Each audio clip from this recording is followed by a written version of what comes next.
A mí me parece que cuantos más ojos miran una realidad, en este caso geográfica, creo que se puede encontrar más datos, más cuestiones que clarifiquen. No lo veo, digamos, como perjudicial el hecho de que fluyan nuevos enfoques, nuevas perspectivas, nuevas corrientes, como quisiéramos llamar. Me parece que es muy importante y muestra el dinamismo, la riqueza, la capacidad de sobrevivir que tiene nuestra disciplina.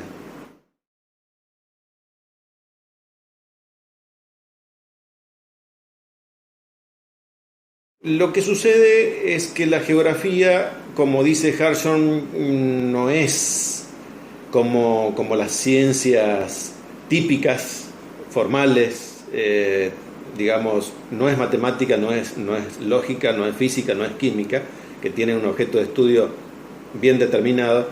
Nosotros tenemos por objeto de estudio el espacio geográfico y ahí tenemos absolutamente de todo, ¿no es cierto? Lo que más nos interesa a nosotros como geógrafos es el ámbito del territorio, el territorio en sus dimensiones, ambientales, económicas, sociales, culturales. Nos interesa lo rural, lo urbano, lo periurbano, y la riqueza del geógrafo está justamente en que trabajamos e interrelacionamos dimensiones distintas y escalas distintas. Entonces, lógicamente, en un objeto de estudio tan amplio, vamos a tener distintas formas de abrevar, distintas formas de mirar, de percibir, y justamente eso es lo que justifica que la geografía tenga distintos pedestales.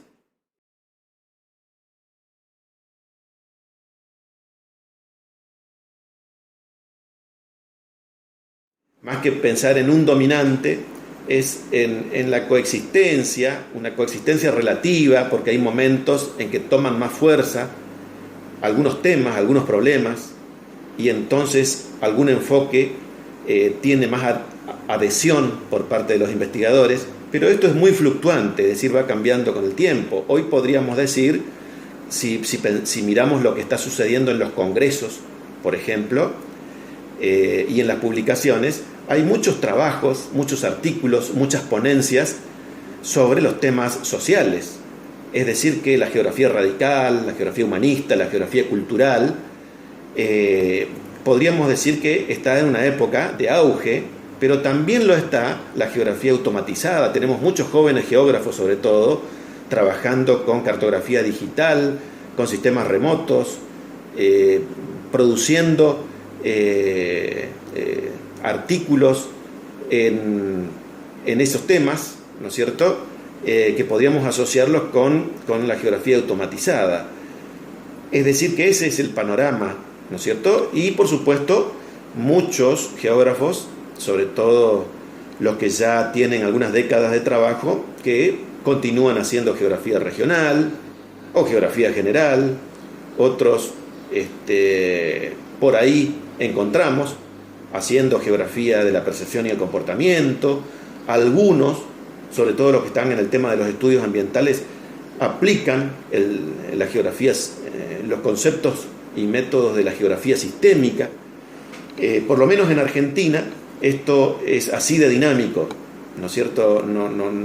La geografía cuantitativa, que ha tenido tanto auge en los años 60, 70, 80 incluso, hoy sigue presente, no siempre como el enfoque cuantitativo, pero sí en cualquiera de los otros enfoques se utilizan técnicas que provienen de esa vertiente.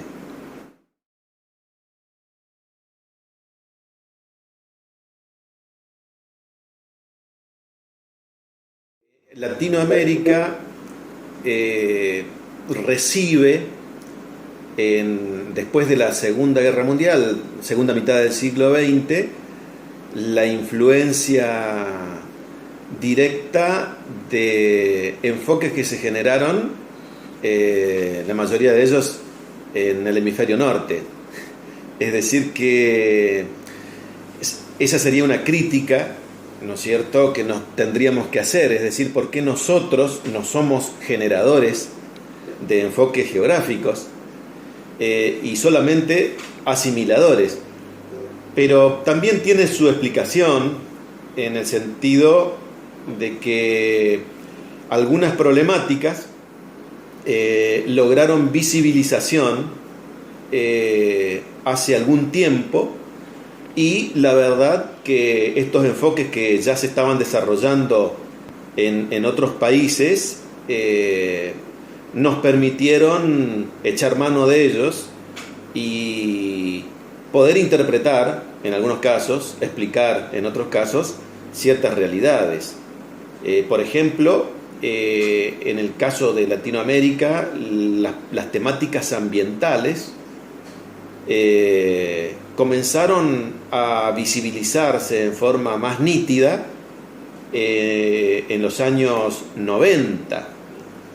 No es que antes no había problemas ambientales, existían, pero este tema de revisar, cambiar normativas, empezar a preocuparnos por qué hacían o qué no hacían las empresas mineras o algunas otras que generan impactos, por lo menos en algunos países como Argentina, tuvo eclosión en los años 90, y eso le dio un fuerte impulso a estas cuestiones, y ahí los geógrafos alineados, o los que se fueron alineando en la geografía ambiental, empezaron a salir a la luz con sus papers, ¿no es cierto?, con sus artículos, con sus publicaciones. Y esto mismo ha pasado con las cuestiones sociales, ¿no es cierto? Quizás Milton Santos sea un abanderado latinoamericano en poner en evidencia teoría y conceptos sobre temas de la geografía social. Y podríamos dar muchos ejemplos, pero en definitiva han surgido tantas corrientes que por ahí no nos esforzamos tanto en generar otras, sino que nos adecuamos a algunos de los pedestales que están, y desde ahí vamos, yo diría, haciendo nuestro trabajo de geógrafos y viendo cuáles son los resultados. Por eso también, con el paso del tiempo, muchos nos bajamos de un pedestal y nos subimos a otro, ¿no es cierto? Si vemos que por ahí no se generan los resultados que estamos buscando, entonces habrá que hacerlo desde otra mirada, ¿no es cierto?, con otras herramientas, con otros métodos, quizás con un marco teórico distinto.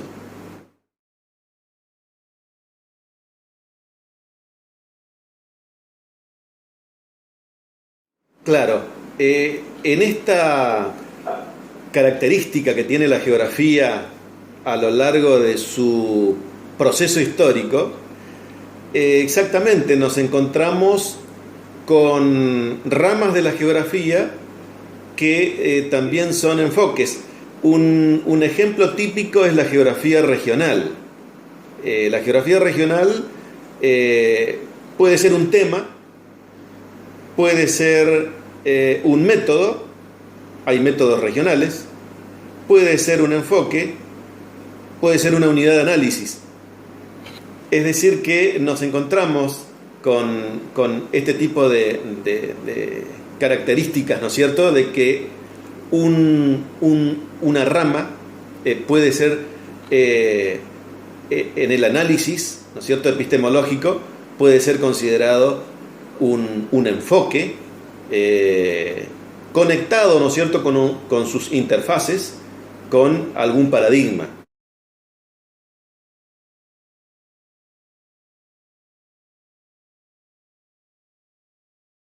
Yo digo en el artículo, no me gusta hablar de divisiones, me gusta hablar de ramas, subramas, contenidos, pero no podemos desconocer que en gran parte del pensamiento geográfico la geografía utilizó esa denominación de divisiones, y la geografía sistemática justamente dividió o fraccionó campos por razones didácticas, pedagógicas o lo que fuera.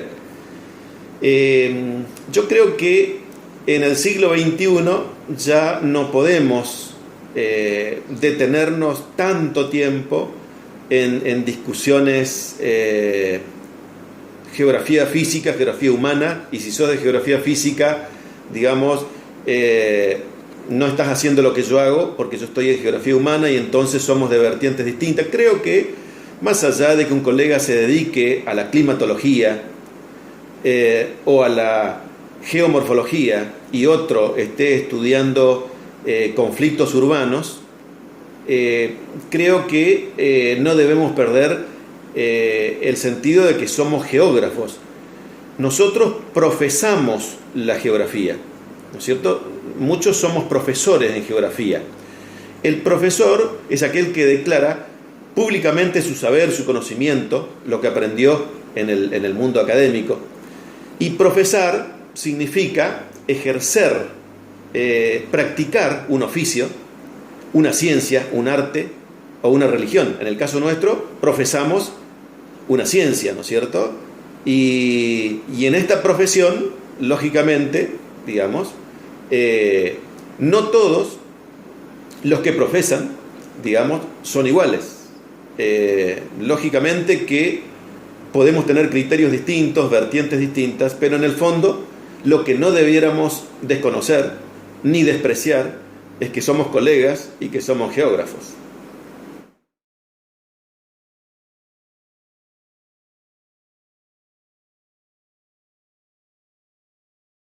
Nosotros estamos en un mundo globalizado, un mundo de redes. No sé si se acordarán de un término que yo suelo usar en mis trabajos, que es un invento mío, digamos. No sé si alguien lo habrá usado en algún otro momento, pero yo uso la palabra reedificar, con una sola E, reedificar, ¿no es cierto? Edificar en red. Los tiempos que vivimos requieren, no podemos desconocer de los aportes que nos brinda la geografía automatizada. La tecnología está y tenemos que echar mano de ella. No perder el rumbo de que somos geógrafos, no somos informáticos, ¿no es cierto? No somos ingenieros, somos geógrafos. Y deberíamos establecer redes. Esta experiencia que tenemos hoy por Skype es una red, ¿no es cierto? Son vínculos, son comunicaciones que estamos realizando, y este es simplemente el principio de lo que seguramente va a ser la geografía dentro de algunas décadas, donde los investigadores no vamos a necesitar seguramente tener contacto físico, sino que yo desde Resistencia Argentina, ustedes de Colombia, alguien desde España y alguien desde Noruega, podamos constituir un grupo de investigación, un equipo de investigación, y llevar adelante un trabajo y publicar en conjunto, quizás sin que no nos conozcamos, ¿no es cierto? Ese es el mundo, el posmoderno, ¿no es cierto?, al cual estamos ingresando, estamos aprendiendo, tendremos que seguir aprendiendo mucho. La geografía como disciplina tendrá que seguir incorporando muchas circunstancias, situaciones, ¿no es cierto?, técnicas que vendrán, y esto es muy rico porque justamente la geografía tiene en el espacio, ¿no es cierto?, todos estos cambios. Todos los cambios se dan en el espacio, y esos cambios en el espacio son generadores y reproductores de nuevas espacialidades. Hoy tenemos territorios, dice Hasbard que el tema de la actualidad no es tanto la desterritorialización, sino la multiterritorialización, ¿sí? De modo que nuestro objeto de estudio tiene un dinamismo extraordinario. Por lo pronto, el geógrafo tiene mucho trabajo y eso es muy importante.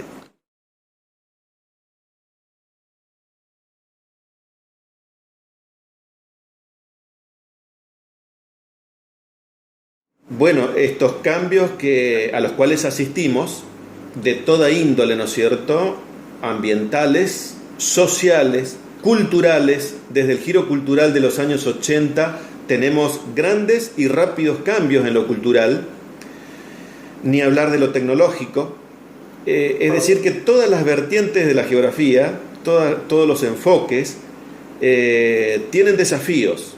Eso es lo importante, porque, digamos, hoy tenemos problemas de tipo políticos, tenemos guerras, está ISIS en Oriente, hay problemas de la misma índole en África, hay migraciones masivas en Europa, Estados Unidos tiene la misma cuestión con la inmigración latinoamericana, surgen nuevas territorialidades, pobreza, hambre, como diría Jeffrey Sachs, hay ciudades abarrotadas, es decir que todas las corrientes geográficas y ambos grandes paradigmas van a tener suficiente ocupación en este siglo XXI. Es un mundo que todos los días nos sorprende y casi todo lo que nos sorprende está vinculado con el espacio geográfico, con la territorialidad.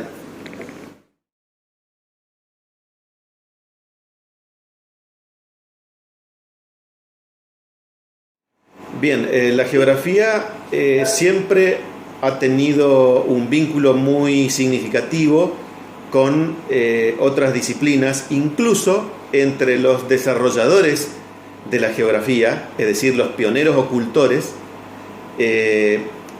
o teóricos que han recalado en la ciencia geográfica, vamos a comprobar que muchos no eran geógrafos.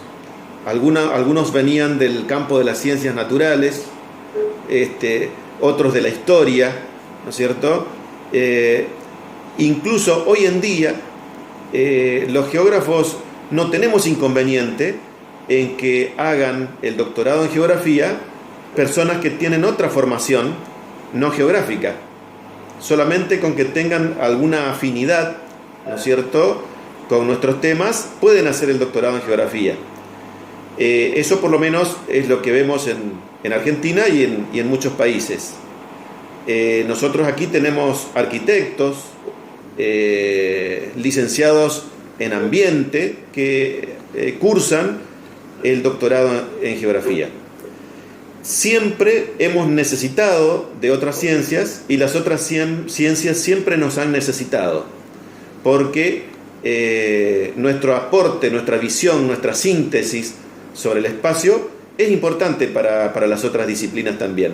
El geógrafo tiene una formación justamente que enfatiza en la capacidad de integrar equipos interdisciplinarios, de modo que tenemos una formación amplia, abierta, flexible, tenemos una visión holística, integradora, y como les decía, una gran capacidad de síntesis.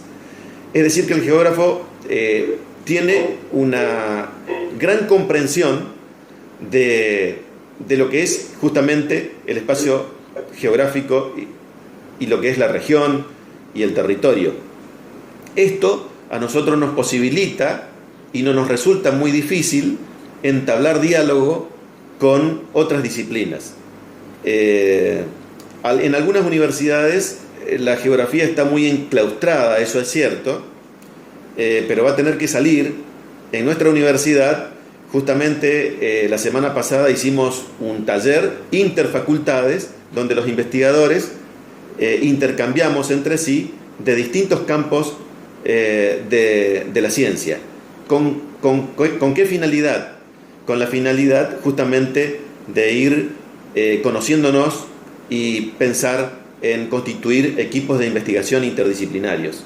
La mirada interdisciplinaria es muy importante, no tenemos que tenerle miedo, porque nosotros, si estamos bien posicionados sobre la teoría y los métodos, el conocimiento, ¿no es cierto?, propio de nuestra disciplina, seguramente que vamos a poder aportar,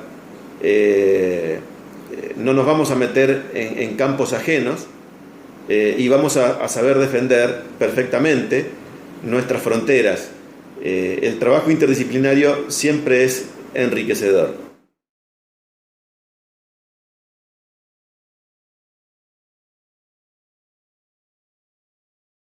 En los principios de mi formación estuve abocado a los temas de geografía de la población, es decir, que estuve parado, digamos, en un pedestal sociohistórico, claramente.